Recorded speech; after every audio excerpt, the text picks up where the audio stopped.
गुजरात में चुनावी दंगल शुरू होने जा रहा है। गुरुवार को 89 विधानसभा सीटों पर मतदान होना है। एक तरफ जहां बीजेपी अपने सत्ता को बचाने में लगी है, तो वहीं विपक्षी पार्टियां सत्ता में आने की पूरी कोशिश कर रही है। आइए जानते हैं गुजरात में पहले चरण की वोटिंग कहां-कहां होनी है, किस दिग्गज की किस्मत साख पर है और क्या चुनावी समीकरण है। पहले चरण के मतदान में 19 जिलों की 89 सीटों पर चुनाव होने वाले हैं। पहले चरण में गुजरात के सौराष्ट्र और दक्षिणी गुजरात की सीटों पर वोट डाले जाएंगे।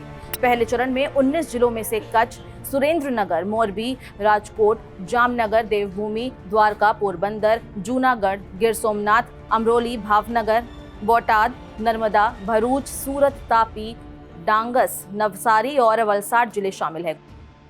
गुजरात की 182 में से करीब 49% सीटों पर पहले चरण में वोटिंग की जाएगी। प्रमुख उम्मीदवारों में गुजरात के मुख्यमंत्री भूपेंद्र पटेल घाटलोडिया से, आपके मुख्यमंत्री पद के उम्मीदवार ईसुदान गढ़वी खंबालिया से, कांग्रेस के पूर्व नेता और अब भाजपा उम्मीदवार हार्दिक पटेल वीरमगाम से और अल्पेश ठाकुर गांधीनगर दक्षिण से, आपके प्रदेश अध्यक्ष गोपाल इटालिया कटारगाम से, गुजरात के गृह मंत्री राज्य हर्ष सांघवी माजुरा से चुनावी मैदान में है।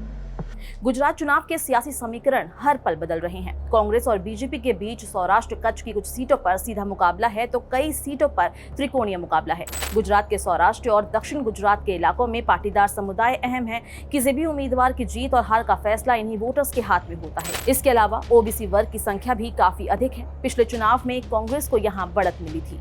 पहले चरण की जिन 89 सीटों पर चुनाव हो रहे हैं, 2017 के चुनावी नतीजों को देखें तो बीजेपी की 48 सीटें जीती थी, तो वहीं कांग्रेस को 39 सीटें मिली थी। इसी तरह से बीजेपी और कांग्रेस दोनों ही दलों के लिए अपनी अपनी सीटें बचाए रखना चुनौती है, जबकि आम आदमी पार्टी को खोने के लिए कुछ भी नहीं है। वहीं क्षेत्रीय आधार पर देखते हैं तो सौराष्ट्र कच्छ इलाके में 54 सीटें आती है, जहां पर 65% वोटिंग हुई थी। कांग्रेस को 28 सीटें मिली थी, तो वहीं बीजेपी को 20 और अन्य दलों को 3 सीटें मिली थी। दक्षिण गुजरात इलाके में 35 सीटें आती है, जहां पर 2017 में 70% वोटिंग हुई थी। दक्षिण गुजरात में बीजेपी को 27 सीटें मिली, तो वहीं कांग्रेस को 8 सीटों से संतोष करना पड़ा था।